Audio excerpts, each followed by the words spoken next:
नमस्ते। आज के इस एक्सप्लेनर में हम एक बहुत ही बेसिक लेकिन सच कहूं तो काफी दिलचस्प सवाल पर बात करने वाले हैं।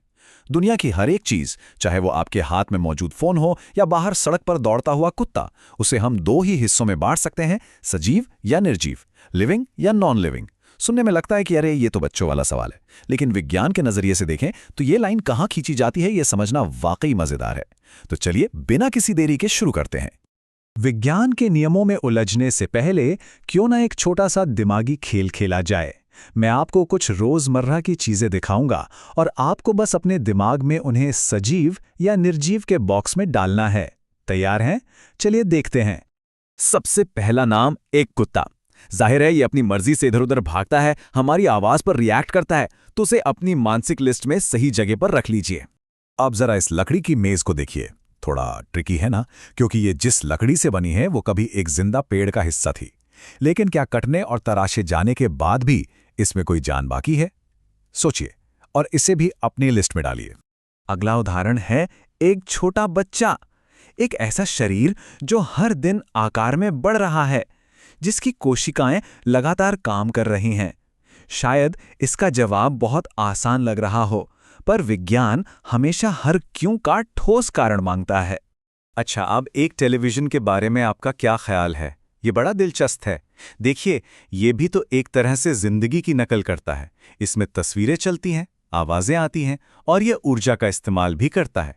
इन सब के बावजूद क्या बायोलॉजी इसे सजीव मानेगी?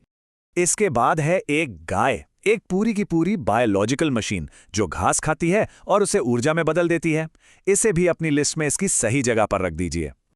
और आखिरी में है, हमारे पास है एक कुर्सी, बिल्कुल उस लकड़ी की मेज की तरह।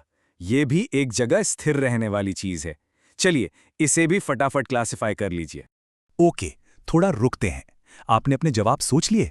ये बड़ी कमाल की बात है कि हमारा दिमाग चीजों को जिंदा या बेजान में बांटने के लिए कितनी तेजी से काम करता है। कुत्ता, मेज, बच्चा, टीवी, गाय और कुर्सी। चलिए अब सस्पेंस खत्म करते हैं और देखते हैं कि विज्ञान इन सब को कैसे देखता है। जीव, सजीव और निर्जीव। तो साइंटिफिक क्लासिफिकेशन बिल्कुल साफ है। एक तरफ हमारे पास सजीव यानी लिविंग चीजें हैं, कुत्ता, बच्चा और गाय, और दूसरी तरफ है निर्जीव यानी नॉन लिविंग चीजें, जैसे मेज, टीवी और कुर्सी। मुझे यकीन है कि आपके जवाब भी बिल्कुल यही होंगे। अगर हमें जिंदा कुत्ते और लकड़ी की मेज को अगल बगल रखकर देखें तो फर्क बिल्कुल साफ हो जाता है। दोनों जगह घिरते हैं, दोनों का एक आकार है, लेकिन एक पूरी तरह से जिंदा है और दूसरा बेजान। ये सीधा सा कंट्रास्ट हमें यह सोचने पर मजबूर करता है कि आखिर इन दोनों के बीच वो कौन सी जादुई लकीर है जो इन्हें अलग करती है। और यहीं से हमारा सबसे बड़ा सवाल पैदा होता है, ये सजीव क्यों हैं? मतलब कुत्ता, बच्चा और गाय ही लिविंग वाली लिस्ट में क्यों आए?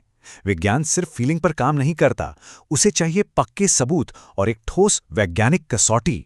इसका सीधा सा जवाब छिपा है सजीवों के कार्य में, जिसे हम लिविंग फंक्शंस कहते हैं।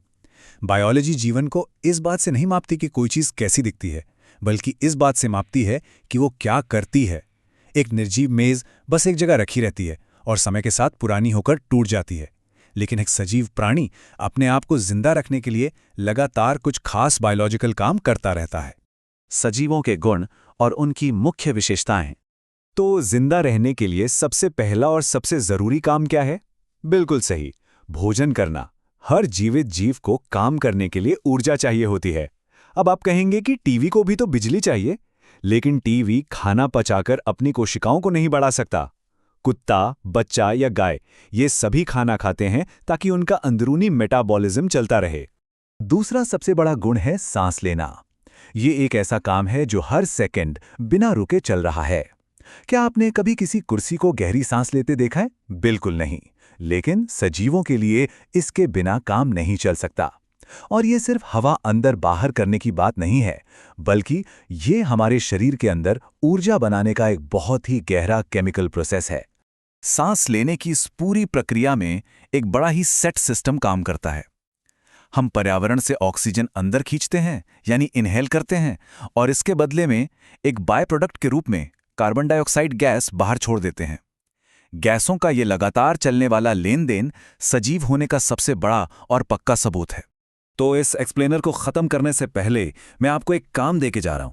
अभी इसी वक्त जरा अपने आसपास देखिए, आपको कौन सी चीजें भोजन करते या सांस लेते हुए नजर आ रही हैं।